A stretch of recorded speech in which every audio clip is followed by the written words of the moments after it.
여러분, 알베르 까미의 소설 가운데 전락이라는 소설이 있어요. 전락이라는 작품을 좀 아십니까? 아니면 작가를 좀 아십니까? 알베르 까미라고 아십니까? 프랑스 작가입니다. 영어식 발음으로 하면 알버트라고 말하기도 하고 알베르트라고 말하기도 하는데 실존주의 문학가죠. 그는 2차 세계대전을 맞닥뜨려서 이 삶에 너무나도 부조리하다라는 것을 고민하면서 레지스탕스라고 하죠. 그 당시 2차 세계대전 가운데 독일군 점령군에 저항하기 위한 프랑스 내의 저항운동, 그걸 레지스탕스라고 말하죠. 이제 이게 지금은 모든 저항운동의 대명사가 되어 있죠. 레지스탕스. 예를 들면 지금의 아프간을 점령하고 있는 이 탈레반에 저항하는 시민군을 얘기하기를 레지스탕스라고 얘기합니다. 영어로 말하면 리지스턴스, 그렇게 말하죠. 어쨌든 간에 이런 활동에 참여하기도 했고 문학가로서 가장 명예로운 상을 받았습니다. 노벨 문학상을 받은 인물이죠. 그런데 20세기의 그 인물이 지금 또다시 우리에게 조명되어지는 이유가 뭐냐? 1940년대에 썼던 그의 작품이 다시 회자되면서 소위 말해서 리메이크가 되어졌는데 제목이 뭐냐? 한번 보여주세요. 패스트, 흑사병. 1940년대 질병과 맞서서 싸우는 어떤 인간의 원초적인 본능을 다루는 이 작품이 20세기의 작가가 21세기의 코로나와 싸우고 있는 인류에게 던지는 메시지가 있다, 교훈이 있다, 다시 화제가 되어지고 있죠. 자, 그러면 패스트는 패스트 그렇다 치고 제가 앞서 말씀드렸던 전락이라는 이 소설, 그 내용이 뭐냐? 그 내용이 이렇습니다. 주인공이 나와요. 변호사입니다. 클라망스라는 주인공이 나오는데 프랑스 최고의 존경받는, 최고의 칭찬받는 변호사였어요. 클라망스가. 그 변호사가 정말 자기 인생의 최고 정점까지 다 올라갔을 때 갑자기 알 수 없는 웃음소리를 듣게 되어지는 거예요. 웃음소리를 듣는데 그게 이렇게 들었기에 따라서 비웃음 같기도 하고 그런 소리를, 누가 웃고 있냐 이렇게 살펴보니까 아무도 없어요. 이 웃음소리와 함께 그 인생이 전락, 그러니까 추락, 떨어지게 되어진다라는 그런 내용인데, 이 웃음소리를 살펴보니까 자기가 2, 3년 전에 겪었던 그 일과 연관이 되어 있는 거예요. 이 클라망스라는 주인공이 세느 강을 건너서 자기 집에 돌아가는 어느 저녁 시간이었습니다. 그런데 달이 난간에 말이에요. 어떤 한 여인이 흘러가는 강물을 물끄러미 쳐다보면서 한염없이 울고 있는 거예요. 그래서 직감적으로 알겠더래요. 저 여인이 지금 자살하려고 하는구나, 여기서 떨어져 죽으려고 하는구나 라는 사실을 알겠더래요. 그래서 그 순간 여인을 구해야겠다는 생각이 번뜩 들면서 또 어떤 생각이 들냐 하면 그 뒤에 연애에 일어나는 귀찮은 일들이 또 생각나서 그냥 모른 척하고 지나가 버렸대요. 다리를 다 건너갈 끝에쯤 돌아섰을 때 아니나 다를까 풍덩, 그 소리와 함께 비명소리가 막 들리는, 사람들이 쫓아오는 소리.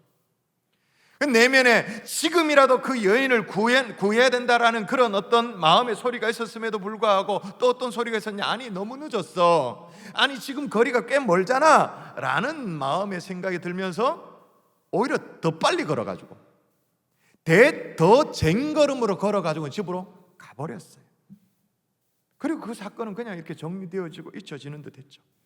그런데 이 사건으로 인해 다른 사람들로부터 내가 죽어가는 사람을 구하지 않았다, 거들떠 보지 않았다, 방관했다라는 그런 비난을 받을까 봐 조금씩 걱정되기 시작했어요. 다른 사람으로부터 비난받을 것이 전전긍긍 되어지면서 두려움이 조금 쌓이기 시작했죠.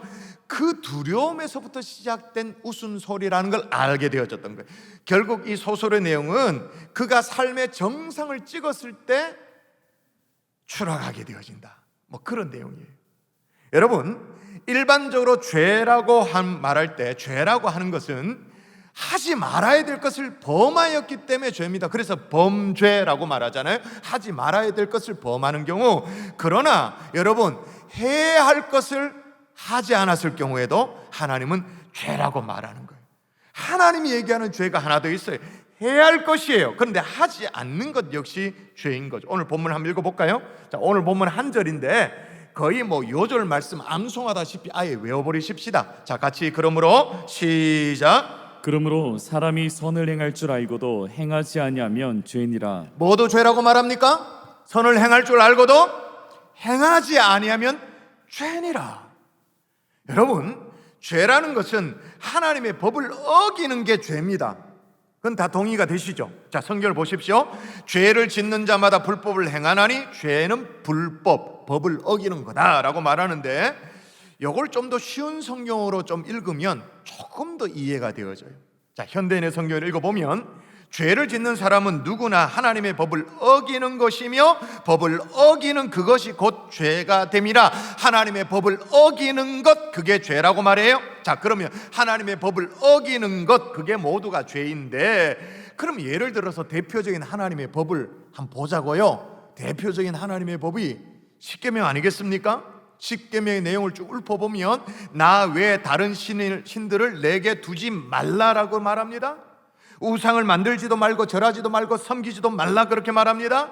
하나님의 이름을 망령되이 부르지 말라라고 말합니다. 살인하지 말라, 간음하지 말라, 도둑질하지 말라라고 말해요. 공통점이 뭐냐? 하지 말라라는 하나님의 법이에요. 그럼 성경에, 십계명에 하지 말라만 있냐? 아니죠. 하라는 명령이 있잖아요. 안식일을 거룩하게 지키라. 신약 백성의 버전으로 옮긴 뭐예요? 주일을 거룩하게 지키라. 내 부모를 어떻게 하라? 공경하라. 하라는 명령도 있어요. 자, 그러면 여러분이 한번 생각해 보도록 하십시오. 어느 게 더 큰 죄일까요? 하지 말라는 것을 기어코 해가지고 범죄하는 것이 더 큰 죄일까요? 하라는 명령이 있는데 하라는 명령을 순종하지 않는 것이 더 큰 죄일까요? 어떤 걸까요? 어느 게 더 큰 죄일까요? 예를 들면 우상을 섬기지 말라라고 말했는데 기어코 우상을 섬기는 그 죄, 그게 더 큰 죄일까요? 아니면 주일을 거룩하게 지키라 라고 말했는데 주일을 제대로 안 지키고 건성으로 지키는 것, 그게 더 큰 죄일까요? 어느 게 더 큰 죄죠? 좀 어렵나요? 하나님이 살인하지 말라 그렇게 말했습니다. 살인이 큰 죄입니까? 아니면 부모를 공경하라고 말했는데 그 부모를 공경을 좀 등한시한 게 더 큰 죄, 어느 게 더 큰 죄죠? 질문 자체가 참 어리석은 질문이죠. 왜 그런가요? 죄는 하나님의 기준, 하나님의 명령을 어긴 것, 거역한 게 다 죄예요. 그러므로 하지 말라라는 명령을 어겨도 죄고 하라는 명령을 어겨도 죄인 거예요. 이걸 영어 단어로 살펴보면 더 명확해지는데, 영어는 두 종류의 죄를 명확하게 구분합니다. 해서는 안 될 것을 범한 죄를 뭐라고 말하냐면 sins of commission 그렇게 말합니다. 해야 될 일인데 안 한 거, 그게 뭐냐? sins of omission 그렇게 말합니다. 여기서 말하는 omission이라는 말은 어떤 뜻이냐? 누락이라는 의미예요.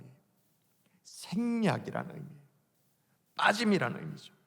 자, 해서는 안 될 일인데 범한 범죄는 우리가 어느 정도 익숙합니다. 그런데 sins omission, 생략시킨 죄, 누락시킨 죄, 행하지 아니하는 죄가 뭐냐? 대표적으로 양심을 외면한 죄죠. 따라하십시다. 양심을 외면한 죄. 양심을 외면한 죄. 자, 오늘 본문 오늘 외워버리십시다 얘기했습니다. 자, 두 번째 읽으면 좀 어느 정도 더 각인되어지죠. 성경 봉독까지 하면 세 번째네. 자, 그러므로 시작. 그러므로 사람이 선을 행할 줄 알고도 행하지 아니하면 죄인이라. 예, 선을 아는 것으로 만족해하지 않고 선한 어떤 의지, 의도를 가지고 있는 것, 그걸로 끝나지 않고 어떻게 해요?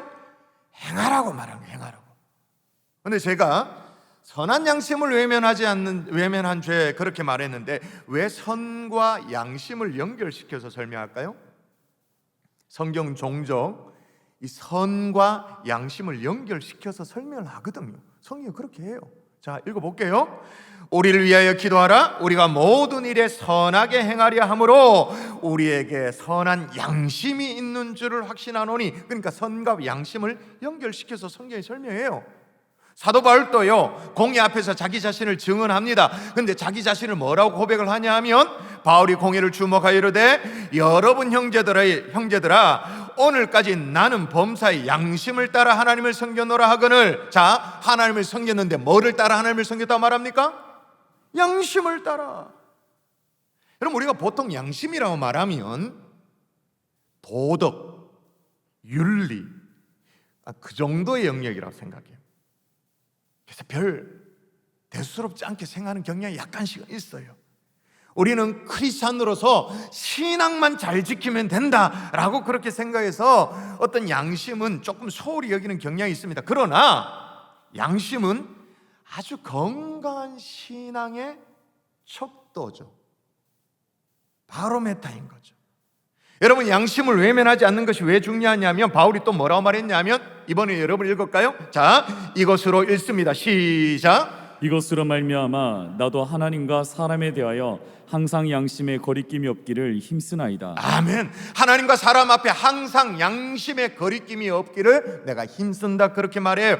양심의 거리낌이 없기를. 그러므로 선을 행할 줄 알고도 행하지 않는 것은 뭘 의미하냐면 양심의 거리낌을 무시하는 거죠. 다시 말하면 양심의 소리를 외면해 버리는 거예요.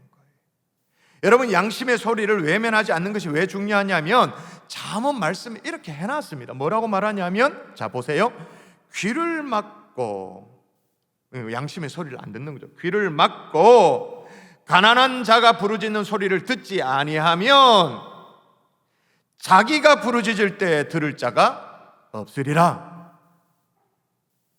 양심의 소리를 무시하고 귀를 틀어 막으면 자기가 부르짖을 때에도 들을 자가 있다 그럽니까? 없다 그럽니까? 없다.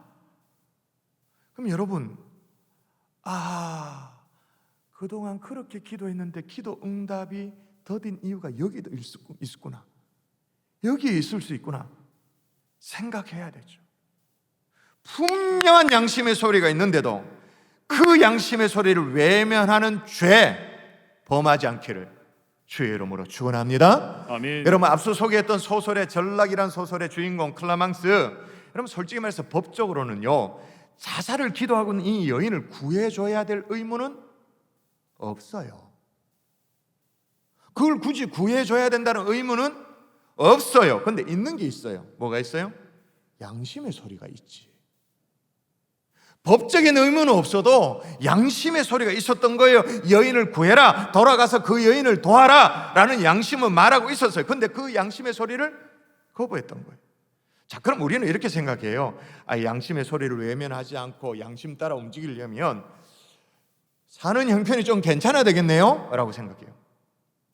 좀 삶의 여유가 있고 뭐 형편도 좀 되고 누군가를 도울 수 있는 능력도 좀 되고 그래야 되는 거 아닙니까? 아니, 내 코가 석자인데 누구를 돌아보고 그럴 정신이 어디 있습니까? 라고 그렇게 얘기할 수 있어요. 그런데 여러분, 오늘 이 말씀이 야고보서에 기록된다는 게 우리에게 충격이야. 여러분, 야고보서 아십니까? 야고보서 초대교회 당시에 정말 혹독한 핍박, 환난, 그 가운데 있었던 성도들, 시련 가운데 있었던 성도들, 그런 성도들 막 격려하고 위로하기 위해서 그렇게 적혀진 게 야고보서잖아요. 그 야고보서 1장이 이렇게 시작 자체가 이렇게 돼요. 하나님과 주 예수 그리스도의 종 야고보는 흩어져 있는 12지파에게 문안하노라. 그 다음 중요합니다. 내 형제들아, 너희가 여러 가지 시험을 당하거든 이라고 말하면서 여러 가지 시험을 당한 그 성도들, 혹독한 시련 가운데 있는 성도들을 막 격려하고 위로해 주려고 기록된 게 야고보서예요. 근데 읽어보면 이게 격려가 맞나? 이게 위로가 맞나? 싶을 정도로 황당해. 자, 일단 1장에 보면 어떻게 하라고 말하냐면 보세요. 이게 지금 환난당한 성도들을 위로하는 메시지예요. 자, 위로 메시지 1장 여러분 읽어볼까요? 너희는 시작. 너희는 말씀을 행하는 자가 되고 듣기만 하여 자신을 속이는 자가 되지 말라. 시련을 당했으니 좀 나중에 해라가 아니에요. 시련 중이니까 어떻게 해요? 더 말씀대로 살아라 이거예요.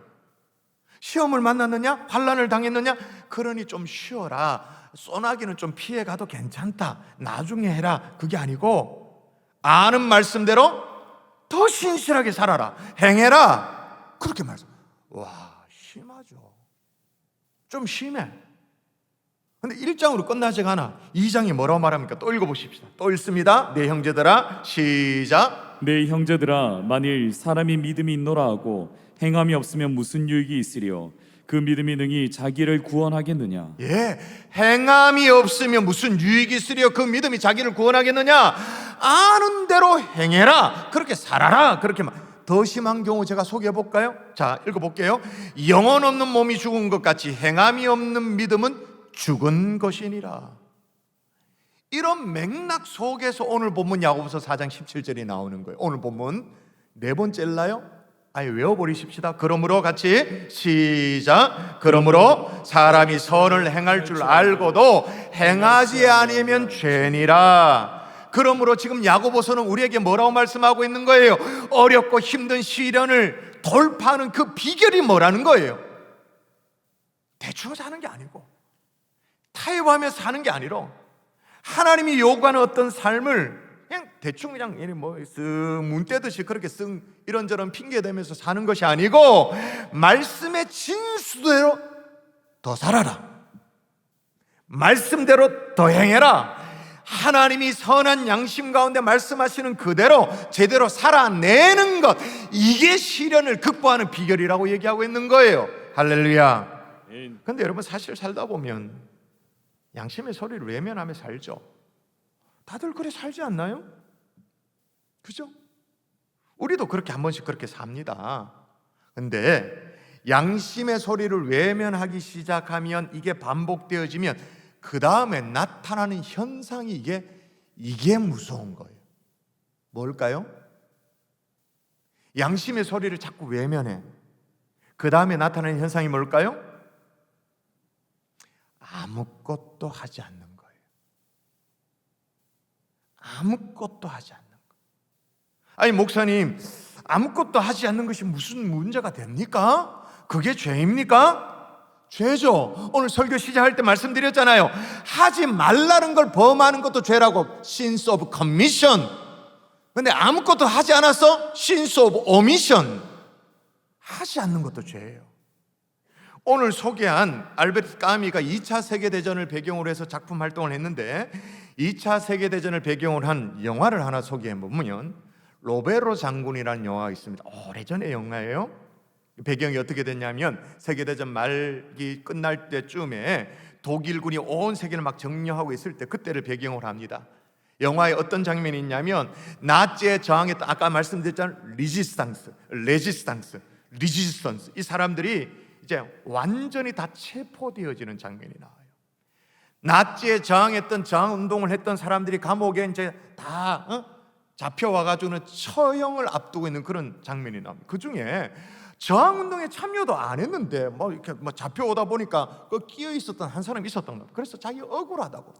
내가 왜 잡혀와야 되는지, 내가 왜 이렇게 처형을 당해야 되는지 너무 억울하다고 막 외쳐요. 나는 정말 억울합니다. 나는 아무것도 하지 않았습니다. 나는 평범한 시민일 뿐입니다. 나는 저항운동, 레지스탕스 그런데 관심도 없었습니다. 그저 돌아다니면서 장사한 것뿐인데 왜 나를 죽입니까? 라고 항의를 했어요.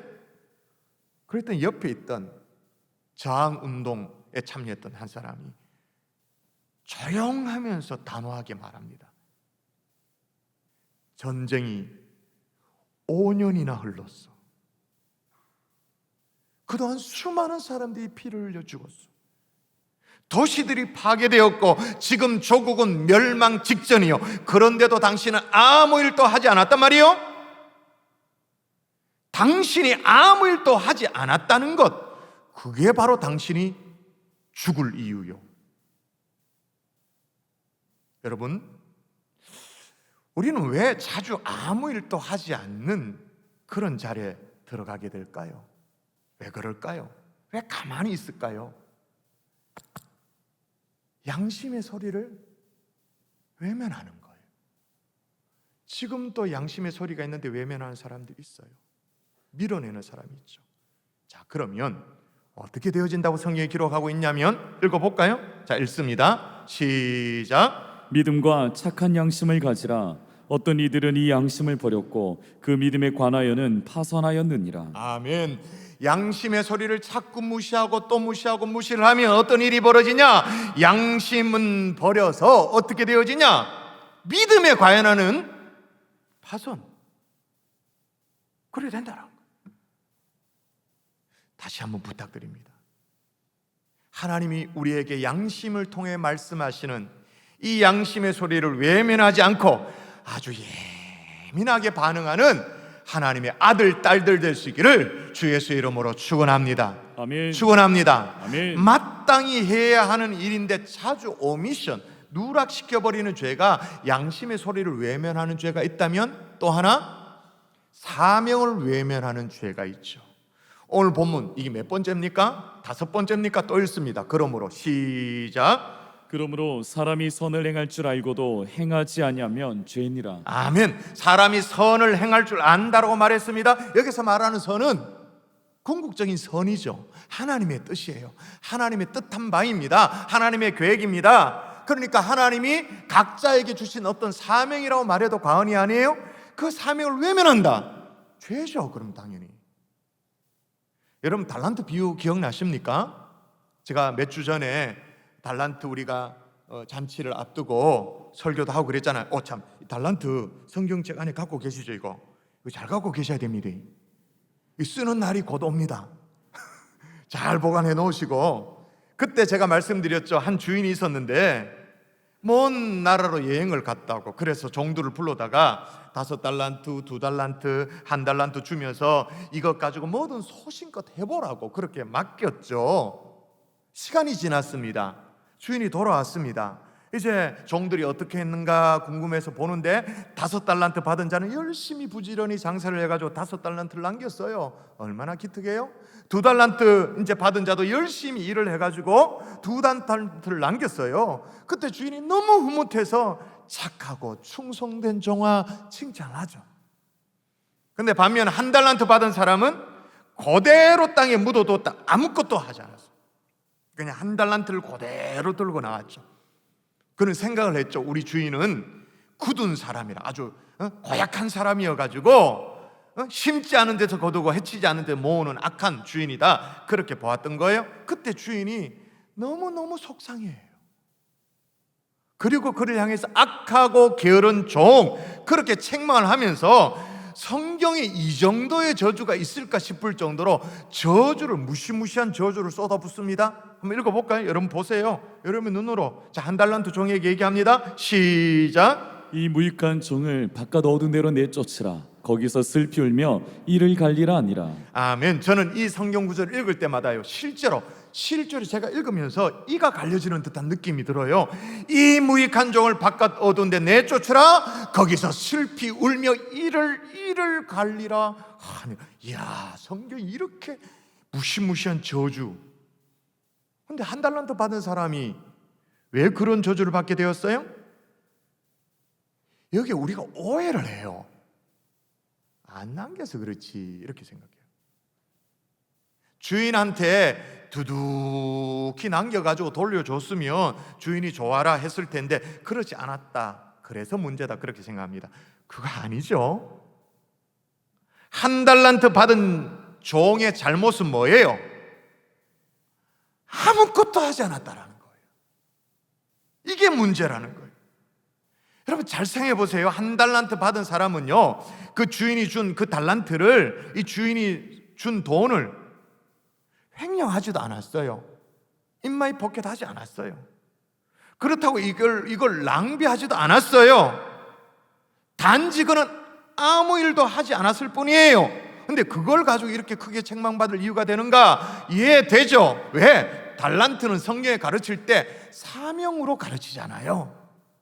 하나님이 사명을 주셨는데 가만히 있다? 그건 안 될 일이지. 사명을 받았는데. 여러분, 하나님이 여러분에게 맡기신 사명이 있나요? 여러분에게 맡기신 달란트가 있나요?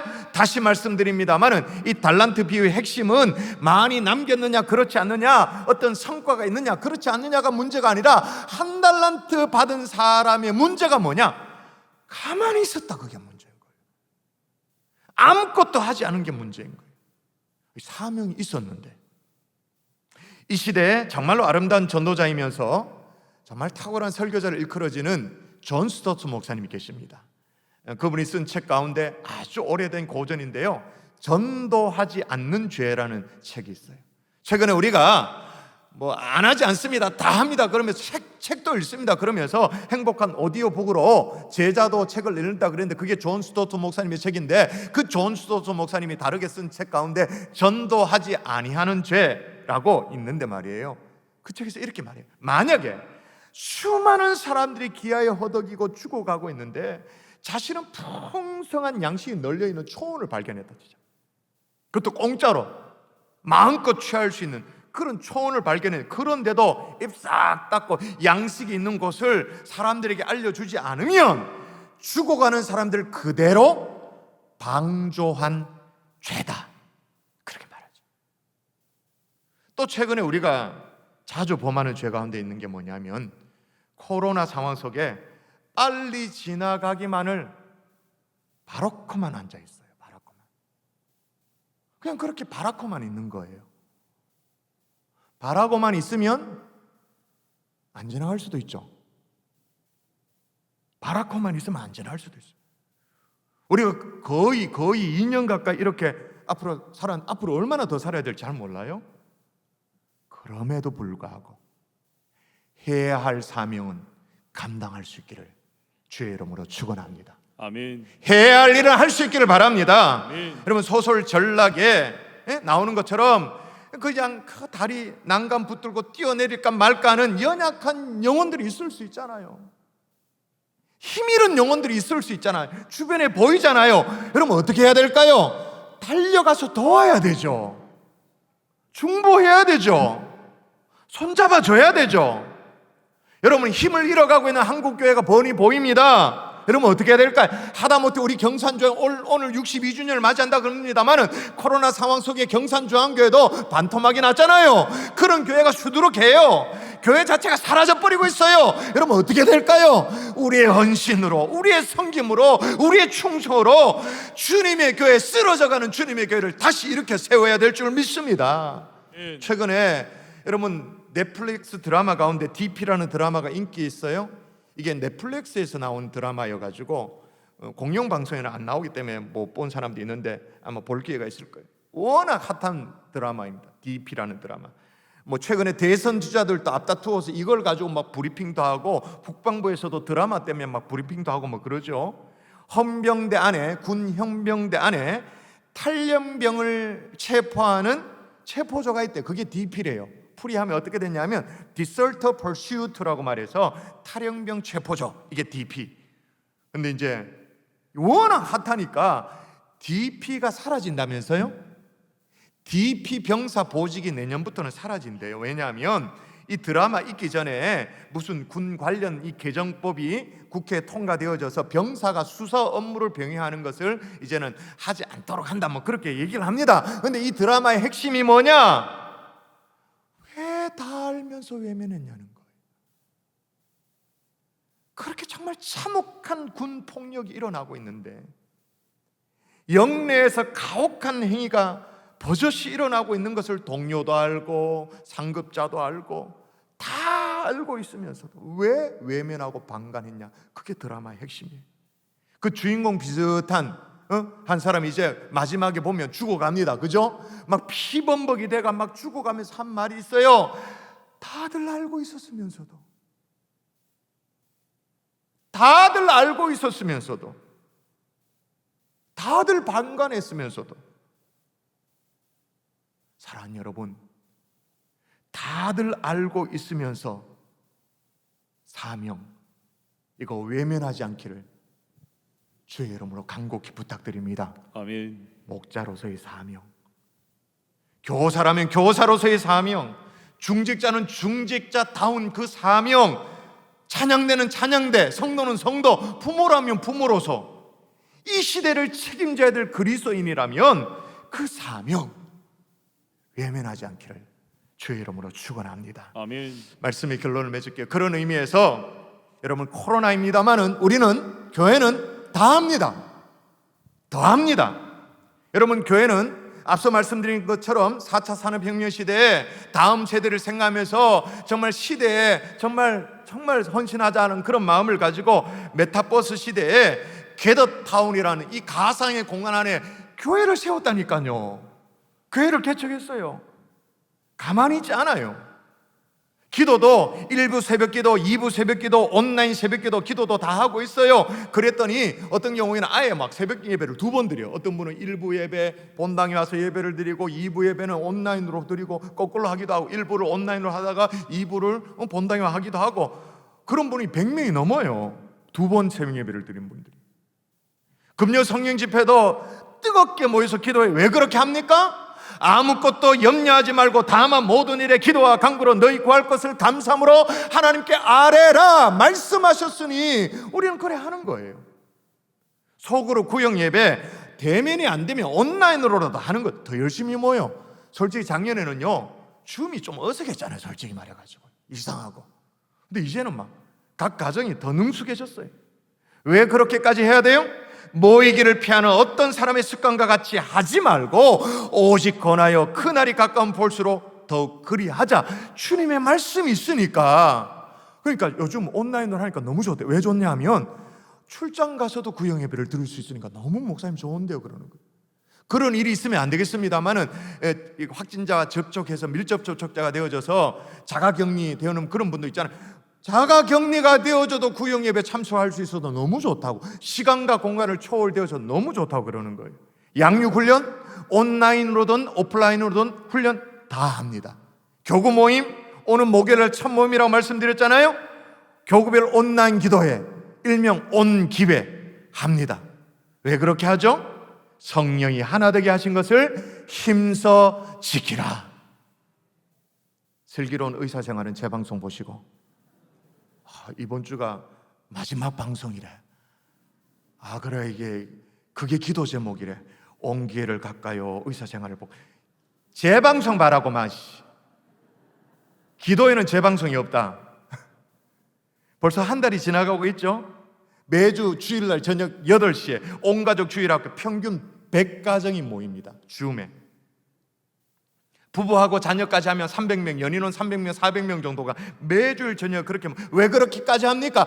아무리 코로나 상황이어도 자녀의 신앙교육은 챙겨야 되니까, 자녀를 위해서 축복기도는 챙겨야 되니까 부부가 함께 말씀 앞에 각 가정이 예배 처소가 되고 가정이 기도가 처소가 되고 이거는 양보할 수 없으니까. 지난주에요 대한적십자사 혈액원에서 연락이 왔어요. 우리 교회가 봄에 헌혈 행사 해준 건 너무 고마운데 10월 달에 한 번 더 해주면 좋겠다고. 상황이 너무 급한가 봐요. 이렇게 전화가 오는 예가 잘 없어요. 그래서 10월 17일 날 또다시 헌혈 행사를 하도록 날짜가 조율이. 또 우리는 또 헌혈할 거예요. 추석 명절을 이제 다음 앞두고 있는데 다 하셨죠? 사랑의 보따리, 조선 과정, 할머니와 살고 있는 어린 아이들을 돕는 사랑의 보따리 전달할 겁니다. 올 가을에 임지식 할 겁니다. 학습 세례 할 겁니다. 성찬식 합니다. 유아 세례 합니다. 가을 특세로 모여가지고 또다시 우리는 은혜를 사모하면서 절절한 마음으로 기도하고 매달릴 거예요. 또 때가 되면 사랑의 김장 나눔도 할 거예요. 물론 그때는 가정 단위로 하겠죠. 사랑의 김장 행사도 할 겁니다. 여름에 단기 선교 했던 거 겨울에도 단기 선교 할 겁니다. 안 하지 않습니다. 다 합니다. 더 합니다. 더 신실하게, 더 충성스럽게. 왜 그렇게 해야 되죠? 초대교회 혹독한 시련을 앞두고 있는 성도들에게 이 야고보서 기자는 뭐라고요? 말씀대로 살아라. 아멘. 더 행해라. 이게 시련을 극복하는 비결이니까. 아멘. 다시 묻습니다. 우리가 왜 이렇게까지 해야 되죠? 원색적인 이유 하나만 얘기하고 마무리. 왜 이렇게까지 해야 됩니까? 간단하게 말해서 죄 안 지으려고. Sins of commission.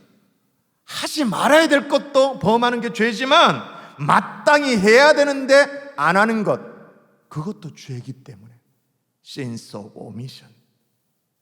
범죄치 않는 하나님의 종들 될 수 있기를 주의 이름으로 축원합니다. 아멘.